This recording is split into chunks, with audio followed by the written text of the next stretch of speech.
सभी को नमस्कार। मैं उत्कर्ष नाथ गर्ग आप सभी का स्वागत करता हूं साईं बाबा इन्फोटेक चैनल में। हीट हमें पढ़ना है। हीट का आप सबसे पहली चीज जान लीजिए कि हीट एक्चुअली में कब फ्लो होती है। ठीक है, ऊष्मा हम जानते हैं कि एनर्जी का फॉर्म है।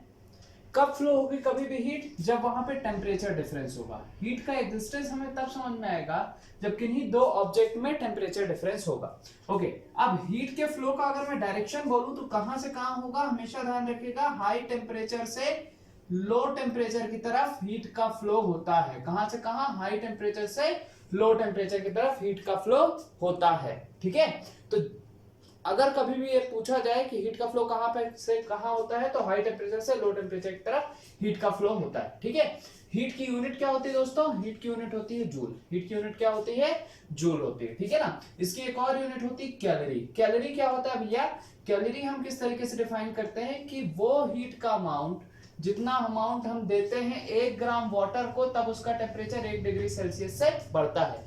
1 ग्राम पानी का टेम्परेचर 1 डिग्री सेल्सियस बढ़ाने के लिए जितनी भी एनर्जी हमको लगती है उसको हम 1 कैलोरी कहते हैं। तो 1 कैलोरी किसके बराबर होती है दोस्तों? 4.186 जूल। किसके बराबर होती है? 4.186 जूल। बहुत ही इंपॉर्टेंट है, कई एग्जामिनेशंस में पूछता है 4.186 जूल। ये एकदम बेसिक कॉन्सेप्ट। अब टेम्परेचर, अगर मैं बोलूं टेम्परेचर क्या है, तो यहां पे आप सीधा सा समझिए कि टेम्परेचर क्या है? Cause of heat transfer. Cause of heat transfer मतलब एक जगह से दूसरी जगह हीट या फिर एनर्जी ट्रांसफर। हीट एनर्जी कब ट्रांसफर होगी? जब दो चीजों के बीच में टेम्परेचर का डिफरेंस होगा। ठीक है ना। तो cause of heat transfer temperature के तौर पे हम देख सकते हैं। इसको एक और तरीके से एक स्केल है कि किसी चीज में कितनी हीट है, उस चीज का स्केल, जिससे हम सेंस लगा सके, सेंसिबिलिटी हमको हम टच करके पता कर सकें कि भाई इसमें कितनी हीट हो सकती है, एक अंदाजा। तो ये स्केल है टेम्परेचर और कुछ नहीं। ओके, अब हम बात करते हैं थर्मोमीटर्स की। किसकी बात करते हैं? थर्मोमीटर्स की। इंपॉर्टेंट चीज है थर्मोमीटर। तो कितने हमको हम थर्मोमीटर मतलब क्या हुआ भाई? थर्मो मतलब हीट, मीटर मतलब मापन। मतलब टेम्परेचर को नापने के लिए हम जिस डिवाइस का यूज करते हैं उसको बोलते हैं हम थर्मोमीटर। उस थर्मोमीटर में कई तरीके से हम टेम्परेचर का नापन कर सकते हैं। जैसे अगर मैं बोलूं कि भाई मैंने एक बर्फ रख दिया, ठीक है, अब उस बर्फ को मैंने नॉर्मली रख दिया, थोड़ी देर बाद वो बर्फ पिघलने लगेगा, तो इसका मतलब क्या है? आप समझ जाओगे कि यहाँ पे हीट है, कुछ ना कुछ टेम्परेचर है। ठीक है, अब मैंने बहुत ही टेम्परेचर अगर हाई कर दिया, और आप ये चीज समझ जाओगे अगर वो तेजी से पिघलना शुरू हो जाएगा तो आपके मन में बात आ जाएगी कि टेम्परेचर हाई है। तो ये एक मापन का तरीका है, ये हमको स्केलिंग बता रहा है कि टेम्परेचर यहाँ पे कितना हो सकता है, कितना हाई है, कम है कि ज्यादा है। तो ये क्या कहलाता है? आपका स्केलिंग। क्या कहलाता है? स्केलिंग। और थर्मल के केस में तो थर्मोमेट्रिक स्केलिंग इसको बोल सकते हैं, जिसको हम क्या बोल रहे हैं यहाँ पे? थर्मोमीटर। तो अलग अलग तरीका होता है थर्मोमीटर में भाई, अलग अलग तरीके से हर एक चीज नापी जाती है। कोई मरकरी यूज करता है, कोई पानी यूज करता है, कोई अल्कोहल यूज करता है। ठीक है, हम जो पढ़ेंगे वो पढ़ेंगे कि भाई जो स्केलिंग है वो कौन कौन से साइंटिस्ट ने स्केलिंग दी और कितनी कितनी स्केलिंग दी है, उस स्केलिंग में क्या क्या मेन पॉइंट्स है। ठीक है, तो सबसे पहले स्केल जो होती है सेल्सियस स्केल। हम सेल्सियस में टेम्परेचर का मापन करते हैं। अब तो सेल्सियस स्केल में ध्यान रखिएगा 0 डिग्री सेल्सियस होता है फ्रीजिंग पॉइंट और 100 डिग्री सेल्सियस होता है बॉइलिंग पॉइंट।